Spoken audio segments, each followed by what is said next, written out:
All right, we're about to react to our good friend Nerdrotic, Gary. Lanterns, Green Lantern, Gun Down. Perfect title. Perfect title. I love Gary's videos. We're going to react to this. Let's get right into it. It's called Lanterns because we all agreed that the green was stupid. It was never something that I necessarily felt like, oh my God, I've got to make a Green Lanterns TV show or a Green Lanterns movie. I have Damon Lindelof on the show, one of the great writers of all time. Let him cook. This is already off to a horrible start. Damon Lindelof sucks. He fucking sucks. The way that it was presented to me at first by James Gunn and Peter Safran, and Tom had pitched it as True Detective. Oof, it may not be, oof, oof, oof, oof. be canonical, but you know, times they are a changing. Hal Jordan at the beginning of the series feels like a bit of a beat-up has-been. Certainly doesn't feel like Earth's Green Lantern. We had a cartoon called Super Friends. It's a pretty mundane prop. It's not Excalibur. There's this level of excitement for the experience when we hear that something new is coming, and then we also are like, this better not stop. Nerdrotic.com. Funny he says that. Funny he says that. Greetings, you over 1 million hellions and the 40% who haven't subscribed yet. Stating the obvious, because let's face it, that's what we do here a lot on YouTube. James Gunn's DCU needs a win in the worst way. Why, you ask, dear viewer? Good question, because they haven't had one. Heavily depending on what day you ask James Gunn. According to James Gunn, the James Gunn's DCU started with Creature Commandos, a cartoon that nobody watched. That's at least until the movie Clayface comes out later this year, which is technically, according to James Gunn, the first story in James Gunn's James Gunn. Creature Commandos was followed by the other beginning of James Gunn's DCU, Superman's James Gunn. And according to James Gunn and Warner Brothers, this was a cultural phenomenon, the summer sensation of 2025, at least until Ted Sarandos spoke to Congress. Routinely, movies that underperform, the window moves a little bit, and Superman was a little shorter window and Sinners was a little longer window. That was followed by Peacemaker Season 2, featuring James Gunn's wife having sex with superheroes, which lost 40% of its audience from Season 1, which also might have been the start of James Gunn's DCU. But wherever James Gunn's DCU started, I think the history books will look back and find a definitive point of its end when Supergirl was released, where it will go down as the biggest flop of 2026, losing upwards of $200 million. Just when you thought things couldn't get worse, they did, by orders of magnitude, when this little movie called Spider-Man Brand New Day was released just over a month later, where it eclipsed the worldwide box office total of both Superman and Supergirl combined in one weekend. James Gunn's DCU was utterly humiliated, and even the most ardent of James Gunn brethren are starting to jump ship. Add to that the inevitable Warner Brothers Paramount merger, and the questions of his employment status are growing by the day. So yes, James Gunn's DCU does need a win in the worst way, and I did not intend for that to rhyme. Enter HBO's Lanterns, one of the very few James Gunn projects that's actually come to fruition. From showrunner Jamie Lindelof, a Jar Jar Abrams disciple from Bad Reboot, best known for Lost, a mystery box show, The Leftovers, a mystery box show, and HBO's Watchmen, a mystery box show, and it's a mystery how anybody could have liked it because it's one of the worst TV shows I've ever seen. And let's keep in mind it was so popular, it got picked up for a season 2 and then canceled before it got made. Let's also keep in mind this is the very same Damon Lindelof who said they're not calling the show Green Lanterns because that would be stupid. It's called Lanterns because we all agreed that the green was stupid. But wait! There's more! But why stop there when you can bring in one of the worst contemporary comic book writers who pulled off the biggest rug pull in comic book history? When Batman and Catwoman were supposed to get married, Catwoman ended up leaving Batman at the altar. So it's no surprise America's dumbest entertainment company, Warner Brothers, who once considered maybe having Jack Black play Green Lantern, the very same studio that made Ryan Reynolds' Green Lantern, where they were so afraid of that failure, they went completely in the opposite direction by taking this grand space adventure and turning Green Lanterns into True Detective, when True Detective can't even be True Detective anymore. On the Dude, it's Tom King, Damon Lindelof, and James Gunn. It's over. It's dead. It's done. There was no surviving for this project. It would have been a miracle if it ended up even a fraction as good as True Detective. Go watch season 1 of True Detective, by the way. It's supreme. It's better than this. It is something like best 8 hours of television you're gonna watch. Trust me. Don't watch the other seasons because Gary's got a point. True Detective, it can't even be its own thing anymore. It's got to be fucking Lanterns now. Fuck.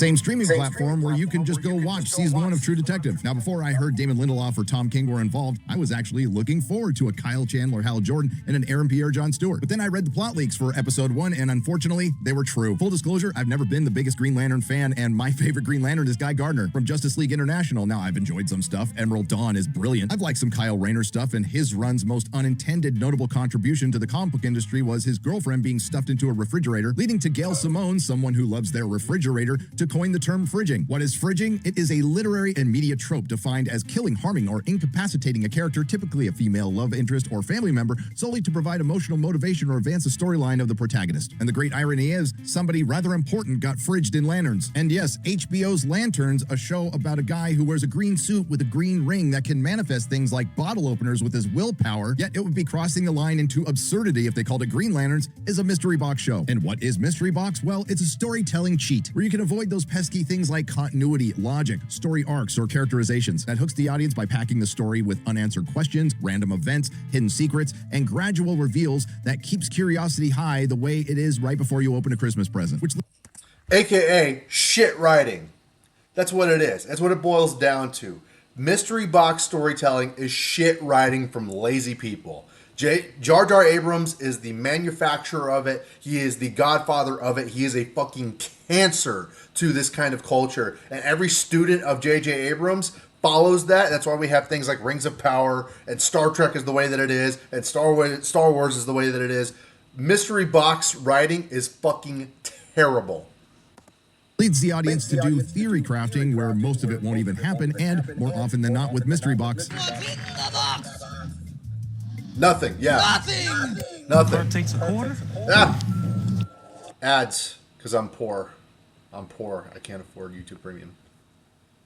Turns is called Pilot. Get it? Because Hal Jordan was a pilot, and this is the pilot episode. And it takes place over 3 time periods, 1996, 2016, and 2026. It opens up with a young Jon Stewart, who's not allowed to watch TV, watching Hal Jordan come out on a 60 Minutes interview. He gets caught by his dad, who punishes him by shooting an apple off his head. This is to show us that Jon Stewart has no fear, and his father's a psychopath. Yet, he's got a father in this show, so progress, not perfection. Then we skip to 2016, where Hal... Gary, stop! Stop! Ding, ding, ding, ding, stop it, Gary! You're gonna get in trouble, dog. Hal Jordan is training Jon Stewart to be his backup. Again, I am not the biggest Green Lantern fan in the world, except for those excellent comics by Jeff Johns in the 2000s. And I know, Snyder Bros, you don't like Jeff Johns, but the guy's a damn good comic book writer. Anyway, correct me if I'm wrong in the comments, but I don't recall other people being able to use a Green Lantern ring, or people would just be chopping fingers off everywhere. Kyle Rayner had a DNA lock, and Hal Jordan's had become a part of him. But in HBO's Lanterns, Jon Stewart can use Hal Jordan's ring, and Hal Jordan trains him by handing his ring to Jon Stewart as he jumps out of a speeding car. I was under the impression that the ring had to choose the wearer. So that wouldn't even, that doesn't seem like that would even work. Like, you'd have to, okay, I'm not an expert on Green Lantern either. It was not one of my biggest comic book things, but yeah, I was under the impression that the ring chose the wearer, and you could have multiple, people with rings within the domain of the planet that they're from. Yeah, it just makes this look stupid. Car that's about to drive off a cliff. Which admittedly is not as bad as your own father shooting an apple off your head. Of course, Jon Stewart survives because he's going to be the main Green Lantern in the probably short-lived James Gunn's DCU. And while on his way to go meet Hal Jordan at a taco shop, he comes across a construct of Hal Jordan manifested by the ring. This construct is of a 10-year younger Hal Jordan who's much nicer than the 2016 version of Hal Jordan, who's portrayed as an arrogant, lonely, alcoholic loser. Oh, and a complete idiot. Now, the construct Hal Jordan has a message for Jon Stewart to give 2016 Hal Jordan. There's hail in Rushville, Nebraska, and once Jon Stewart gives Hal Jordan that message, he flies off. And that will be the setting for our grand Green Lantern space adventure, and another opportunity for Damon Lindelof to show off his clear disdain for Middle America. Now, Lanterns is really trying hard to be True Detective, but there's also a little Taylor Sheridan mixed in there too, and during my watch party for my members, I mentioned I wouldn't be surprised if Damon Lindelof takes a shot at Taylor Sheridan, and he kind of did. What do you bet we get a shot at, like, Taylor Sheridan in this series? A few minutes later. Sheridan County. Did I not say they would take a shot at Sheridan?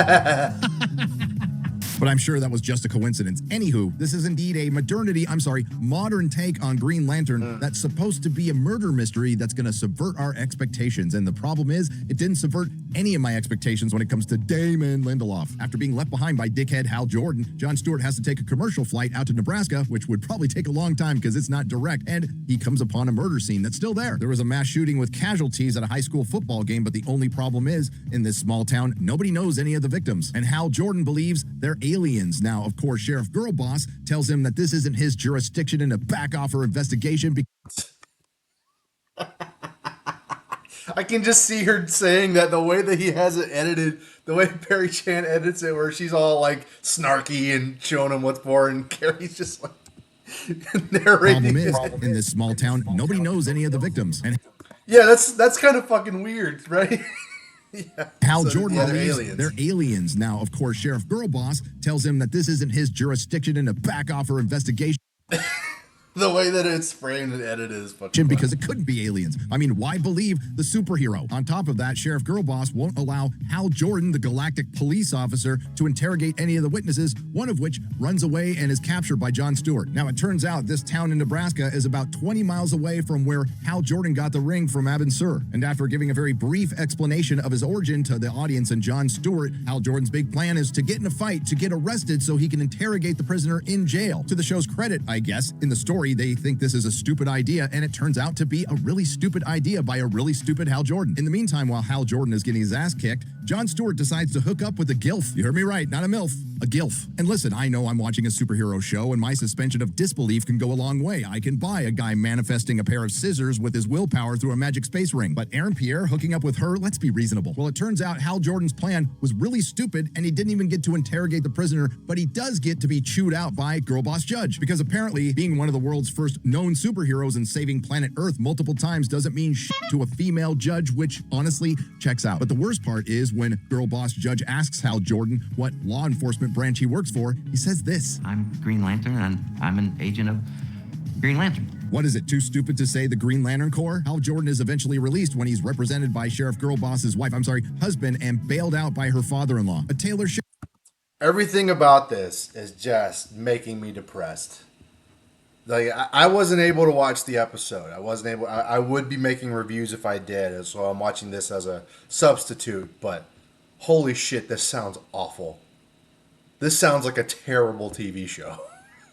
I'm already like it sounds worse than I could have imagined. Sheridan villain played by Garrett Dillahunt from Deadwood and Army of the Dead, who is Will Macon, and I'm assuming he's the villain of the story because Garrett Dillahunt always gets cast as the villain. And this is where we get more Not always. He was a really good guy in Fear the Walking Dead. He was John Dory. But to be fair, Fear the Walking Dead wasn't watched by anybody and is culturally irrelevant to anything, so take that with what you will. I mean, Garrett Dillahunt, he had one good guy role as John Dory in Fear the Walking Dead, but that was it. Fear the Walking Dead sucks.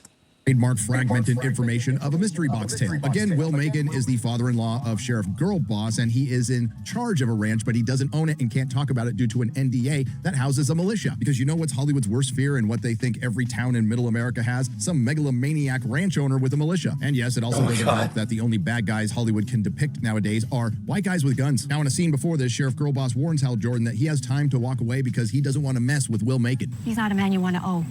It's not too late. You can just fly on home, spare yourself the moment not too long from now when you wish you'd never come to this place.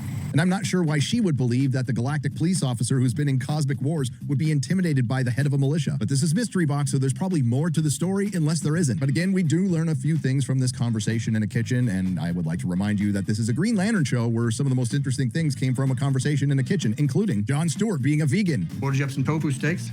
And it turns out Will Macon bailed out Hal Jordan because he is aware there might be an alien invasion in Rushville, Nebraska. How does he know this? Good question. For another time. And this is where we get our first inclination of what the possible themes will be in the Lantern Show, or it's just the writers inserting their personal beliefs in a simple conversation, where this wealthy and influential Midwestern cowboy launches into a conversation about colonization. Get a GoDaddy domain for just $4. I don't have premium. I'm poor. Sorry, guys. Sorry. I'm intermission. Take a piss break. What's Kiowa? Then Cowboy launches into a conversation about colonization. this land we're on right now. There was Kiowa, then Sioux, but across the ocean, boats were coming. Colonization is ugly from any angle, but it is particularly bleak if you're the one getting colonized. Now, the conversation in of itself is fine. It's just that usage of the word colonization. It stood out to me. It's a bit odd. It's a bit Marxist academic. Why not just use the word conquered or enslaved? Either way, either he's an alien or this is written by modern Hollywood, and I think both are true. Now, Hal Jordan responds that, you know what, the galaxy's kind of a peaceful place, and then Will Macon shoots back with, then why are there space police? And this is something Hal Jordan should know, considering earlier on in the episode he mentioned he got back from the planet Farron 4, which was on the brink of a civil war. And later on when Hal Jordan questions what Will Macon's motivations are because we have no idea. It's a complete mystery within the mystery box. Will Macon responds with what essentially is part of Hal Jordan's job. How about we both want to protect the planet from anybody not born on it? Based. And just when you think they're building a pretty good bad guy here, who honestly I agree with quite a bit, they cuck him because it just so happens that the gilf Jon Stewart got it on with in the parking lot of the bar was his wife, and he knows about it. Nothing better than eating off another man's grill. Moving past the context of that statement and just focusing on the statement itself, ew. Bro, what the fuck? What the fuck? Seriously. Seriously, what the fuck is this show? Ugh, I'm so over this crap. Still, Will Macon obliges Hal Jordan and Jon Stewart, who just ate off his grill, and clears the way for an interrogation. Now, the suspect is a truck driver from a town 250 miles away who came to watch the football game. They x-rayed him after his broken nose and found all of his parts in place. Now, somehow they also checked him for all of his organs for some reason, and those are all in place as well. And this is where we learn that there are currently, within the DCU, 14 alien species who can shapeshift into humans. Junior, tell the sheriff here how many species currently have the technology to pass as human. 14 MRIs, X-rays, blood work. Nothing down here can tell the difference. Which I'm guessing is going to be important. Good question. For another time. Let's keep in mind the suspect was in town to watch a football game where there was a mass shooting. There are 4 victims, and nobody knows who they are, and nobody knows who the shooters are. Not to be fair, I had to remind you because I had to remind myself, because you really don't get any sense of how the town feels about this murder because you have no sense of the town. But this is Mystery Box storytelling, so... Good question. For another time. Hal Jordan knows the only way to figure out whether or not this is an alien is to get him to confess. And he's going to do that by asking trivia questions, starting with Nebraska football, which the alien can answer. So Hal decides to deviate a little bit and get a little more difficult with the trivia questions and asks a Nebraska trucker where Harry Potter went to school. Where did Harry Potter go to school? I don't read a lot. Well, you go to the movies, don't you? They only made like 22 of them. I watch a lot of football. And this is where the guy fucked up, because if you asked a truck driver where Harry Potter went to school, the response would naturally be, I'm not gay, I don't read Harry Potter. And I say that as a Harry Potter fan. Speaking of Harry Potter, Sheriff Girlboss played the Ghost of Ravenclaw in Deathly Hallows. And while we're on that subject, we have a he who must not be named moment. Oh no, not Voldemort, Trump, when Hal Jordan brings up the current president in 2016. I bet you can't tell me about the Boston Tea Party. Barack Obama. Barack Obama is the president of the United States. That's it. As a rural Nebraska, that's the breadth of your opinion of Barack Hussein Obama. He's the 44th president. He followed George W. Bush. There's some controversy surrounding his birth certificate. Considering it was high school football season, so that means at the very least it was late summer, early fall in 2016, and there was a certain election that Hollywood was absolutely obsessed with. Strange that that wasn't brought up, but either way, Hal figures out he's an alien. And this is the scene that it seems that a lot of people are praising, but it is on X, so that is purely anecdotal. The hypothetical confession. And it turns out our trucker from Nebraska is actually an alien who's socially conscious and a postgraduate from Space Uni who majored in human studies. But I'm not of this salty, smelly world, a visitor who went to great trouble to hide himself and learn the arcane rules of pointless contests involving balls that somehow captivate more attention than the deteriorating atmosphere or the hunger of its least fortunate people. It also turns out that our socially conscious alien, posing as a truck driver, is also there on a clandestine purpose to start a war, stop a war, not really sure. Good question. For another time. And to keep this mission secret, he is willing to blow himself up with a biometric neutron device woven into a skeleton that he can activate with a thought. And Hal Jordan's response to the guy who just said he's a human or alien bomb was to rough him up a little bit. But thank goodness that biometric neutron device that's woven into his skeleton beeps before he blows up. Are you beeping? Oh my God. Now, why would a socially conscious, advanced alien race that can weave in a biometric neutron device into a skeleton have it beep before it blows up? I don't know! After that, we jump ahead 10 years to 2026, and Jon Stewart is driving in the snow in Nebraska, and he drives past the ranch, which has been completely destroyed, so something must have happened there, and he comes up on the very dead body of Hal Jordan, who looks like he's been shot in the head. Welcome to the DCU, Hal Jordan. Don't worry, it probably won't last very long. Now, Jon Stewart notices that Hal Jordan's ring is missing, which wouldn't be unusual, because when a Green Lantern dies, the ring can fly off to go find a replacement. And the irony is not lost on me. Hal Jordan was fridged in the Lantern show. And no, the murder mystery is not about the 4 unknown victims at the football game. It's about the murder of the most popular Green Lantern in a Green Lantern show that can't even call itself Green Lanterns. Now, they did mention, and they weren't even subtle about it, that there are 14 species within the DCU that can shapeshift into humans. I guess including the Manhunters. Now, the original Manhunters were what the Guardians created before the Green Lanterns, and they were robots, but they could not shapeshift. Apparently, they are going to be able to shapeshift in the show, and they will be biological. Retconning them and maybe combining them with Martian Manhunter, who is a shapeshifter, but I honestly don't know. So there is a good chance that's not really the dead body of Hal Jordan, but I would like to remind you that this is the same studio that had Jor-El and Lara send Kal-El to Earth to conquer it and start a harem, and a lot of people thought that would be explained away, and it wasn't. even if Hal Jordan survives and he's not actually dead, and that's a shapeshifter that's got his body, right? Even if that's not really Hal Jordan there, the truth is Hal Jordan's character has been assassinated. They made him an alcoholic. They made him a loser. They made him an idiot. So, however you slice it, Hal Jordan's dead. Green Lantern is dead. So, showing his body, whether it's actually him or not, is irrelevant to the fact that they have assassinated his character on the way to actually fridging him and killing him on screen. Fuck Damon Lindelof. Seriously. Fuck Damon Lindelof. Fuck Tom King. Fuck James Gunn. Do know, as this is more subverting expectations and deconstructing. And if you didn't want to call it Green Lantern, you could have just called it Deconstructing Hal. Based on what? I have a feeling.